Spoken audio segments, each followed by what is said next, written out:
Le Canada et la Chine échangent des détenus. Le Canada libère la directrice financière du géant chinois des télécommunications Huawei, tandis que Pékin laisse 2 citoyens canadiens détenus rentrer chez eux. Les médias d'État chinois qualifient cet incident de victoire pour la Chine, osant même dire au Canada d'en tirer des leçons. Des agents du maintien de l'ordre sont pris en flagrant délit par une caméra et suscitent des inquiétudes en ligne.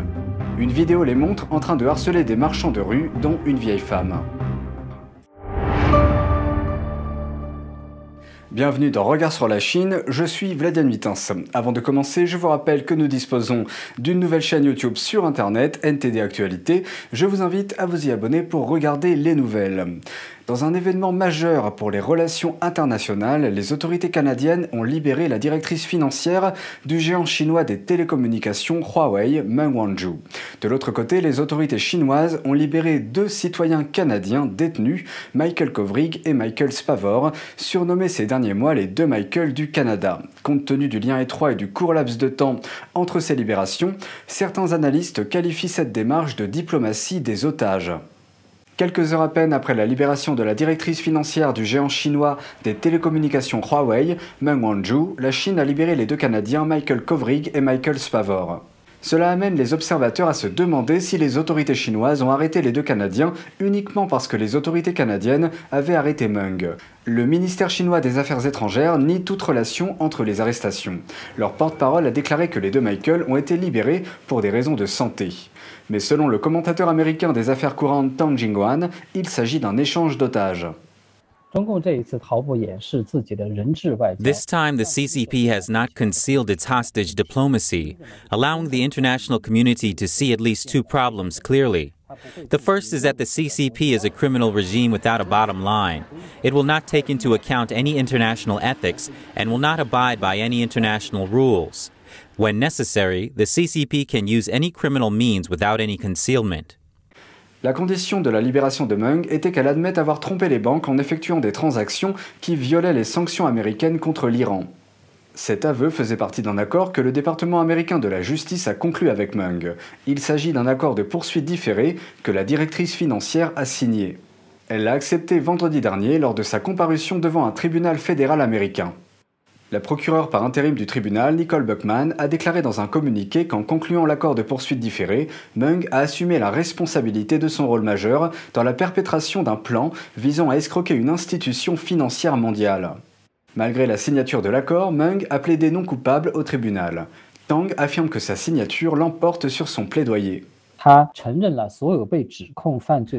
fact that she admitted to all the alleged crimes is independent of whether she herself verbally says that she pleads guilty or not. The agreement she signed will be a key piece of evidence against Huawei, including her father, Ren Zhangfei. So Meng Wanzhou became a tainted witness in exchange for the U.S. Department of Justice delaying her prosecution. Tang Jingguan pense également que Pékin utilise la libération de Meng Wanzhou pour faire passer le message que la Chine est un pays puissant. Lundi, la secrétaire de presse de la Maison-Blanche, Jen Psaki, a déclaré que la conclusion d'un accord entre le département de la justice et Meng ne voulait pas dire que la politique des États-Unis a changé vis-à-vis de la Chine. Elle a ajouté que les États-Unis continueraient à demander des comptes à la Chine pour ses violations des droits de l'homme. La directrice financière de Huawei, Meng Wanzhou, a atterri en Chine samedi. Elle a été libérée après une bataille de 3 ans dans le cadre d'une affaire d'extradition vers les États-Unis. Les médias d'État chinois parlent d'une victoire pour la Chine. La directrice financière du géant chinois des télécommunications Huawei, Meng Wanzhou, a été accueillie en héros à son arrivée à l'aéroport chinois de Shenzhen. Les médias d'État chinois saluent son retour comme une victoire majeure pour le pays et le peuple chinois. Mais les médias d'État semblent omettre des détails importants sur les conditions de sa libération. Ce qui a permis son retour en Chine est qu'elle a été obligée de reconnaître ses torts, à savoir qu'elle a trompé les banques en effectuant des transactions qui violaient les sanctions américaines contre l'Iran. Malgré les aveux de Meng, le journal d'État Le Quotidien du Peuple qualifie l'incident de persécution politique. Les médias chinois ont salué son retour, le parti a déroulé le grand tapis rouge pour son arrivée, et Meng en a profité pour faire l'éloge du Parti communiste chinois. Dans un discours à l'aéroport, elle a exprimé sa gratitude en disant « Là où il y a un drapeau rouge à 5 étoiles, il y a une balise de confiance et de foi. Si la confiance et la foi ont une couleur, ce doit être le rouge chinois. » Les médias d'État chinois mentionnent également très peu les Canadiens Michael Spavor et Michael Kovrig. Ils ont été arrêtés par les autorités chinoises peu après l'arrestation de Meng au Canada. Pékin nie que les deux Michael aient été détenus en représailles, mais après la libération de Meng vendredi, la Chine a laissé partir les deux Canadiens quelques heures plus tard. Lundi, le ministère chinois des Affaires étrangères a dit au Canada de tirer les leçons de cet incident et de ne pas effectuer ce qu'il a qualifié de sale boulot pour les États-Unis. Meng a été arrêté en 2018 à Vancouver sur un mandat américain pour des accusations de fraude électronique et bancaire. Un incident impliquant un groupe d'agents de maintien de l'ordre en Chine suscite des inquiétudes. Le groupe est connu sous le nom de Chengguan, officiellement appelé fonctionnaire de mise en application de la loi en milieu urbain. Les membres ne sont pas des officiers de police à proprement parler, mais ils ont des droits similaires à ceux des autorités. Un incident impliquant l'un d'entre eux a été signalé dans la ville chinoise de Nantong la semaine dernière. L'un des Chengguan a été filmé en train d'arracher des articles à une commerçante. Afin d'empêcher l'homme de prendre ces articles, la femme âgée a tenté de s'asseoir sur le rebord de la camionnette de l'homme pour l'empêcher de partir. Mais l'homme l'a attrapée, l'a sortie du véhicule et l'a projetée au sol. L'incident a été filmé par une caméra de circulation. Sous la pression de l'opinion publique, le Chengguan a ensuite été sanctionné, condamné à 15 jours de détention administrative et à une amende équivalente à 128 €.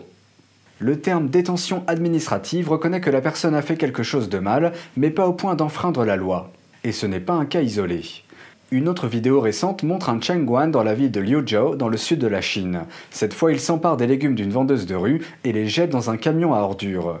L'homme a également arraché un bâton que la femme tenait dans sa main et l'a jeté avec le reste. Plus tard, la femme s'est évanouie lorsque le camion est parti avec ses légumes. Elle a ensuite été transportée par des agents de la circulation. Une autre vidéo similaire montre un Chengguan en train d'emporter les produits d'un autre commerçant. La légende de la vidéo ne révèle pas où l'incident s'est produit. Dans un autre cas, la situation a pris une tournure différente lorsque la victime potentielle a décidé d'agir. La vidéo montre un groupe de Chengguan en civil hurlant sur un homme tout en essayant de lui prendre sa marchandise. L'homme sort alors un couteau, ce qui pousse les Chengguan à rendre la marchandise et à s'en aller rapidement. On peut entendre des passants le féliciter en disant « bien joué ». L'une des plus grandes atrocités de notre époque n'est pas encore totalement comprise. Mais des voix courageuses s'élèvent. Des universitaires, des avocats et des politiciens ont tiré la sonnette d'alarme lors d'un sommet pour mettre fin au commerce des prélèvements d'organes en Chine. Un commerce qui représente des milliards de dollars. Un marché noir de plusieurs milliards de dollars persiste en Chine, le prélèvement forcé d'organes. C'est ce qu'affirme un groupe d'experts des droits de l'homme de 19 pays. Les membres du groupe se sont réunis lors d'un forum virtuel ce week-end. Ils ont discuté des moyens possibles pour mettre un terme à cette atrocité, comprenant une déclaration universelle, des sanctions économiques contre le Parti communiste chinois ou PCC, et des interdictions internationales sur la formation des chirurgiens transplanteurs de Chine. Toutes ces mesures visent à mettre un terme aux abus commis par le PCC en matière de transplantation, principalement à l'encontre des prisonniers de conscience. The mass killing of prisoners of conscience for their organs serves a dual purpose for the party. The killings eliminate what the party sees as its political enemies. On sait que pas moins d'1 million de personnes, voire plus, ont été victimes de prélèvements forcés d'organes. Ces meurtres répondent à la définition de génocide de la Convention sur le génocide de l'ONU.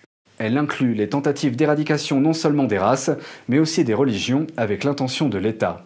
Un avocat espagnol spécialisé dans les droits de l'homme estime que les abus commis par le PCC en matière de transplantation relèvent du génocide. The CCP's aim is to eradicate, to physically eliminate people because of their spiritual beliefs. These prisoners of conscience, such as Christians, Tibetans, Buddhists, and especially the millions of Falun Gong practitioners. Quelle est la deuxième motivation de Pékin? L'argent. That organ transplantation is big business, estimated to be $1 billion business per annum in China, and up to 60 to 100,000 transplants occur on an annual basis in the People's Republic. Selon les participants au forum, les organes d'1 million de donneurs involontaires ont probablement généré des milliards de dollars de revenus pour les hôpitaux chinois, et des centaines de millions en taxes pour Pékin. Le marché chinois de la transplantation d'organes est également connu pour servir des clients du monde entier. Over the past 20 years, over 4,000 Taiwanese people went to China for liver or kidney transplants. Besides Taiwan, people from South Korea, Japan, Southeast Asia, the Middle East, and even Western countries flocked to China to receive transplant surgeries after 2000. Mais le PCC n'est pas le seul coupable. Selon les participants au forum, le silence politique, académique et médiatique en Occident a également contribué au crime. The mainstream media has failed to connect the people in the free world with the victims of forced organ harvesting in China. L'augmentation du tourisme de transplantation en Chine au début des années 2000 correspond au début de la persécution perpétrée par Pékin contre le Falun Gong. De 2000 à 2006, l'armée chinoise a géré les banques d'organes du pays. Mais après la publication en 2006 de preuves selon lesquelles les pratiquants de Falun Gong étaient visés par des prélèvements forcés d'organes, le PCC a commencé à cacher plus efficacement cette pratique. C'est tout pour aujourd'hui. Merci d'avoir suivi Regard sur la Chine. On se retrouve demain pour une nouvelle émission. Prenez soin de vous et à bientôt.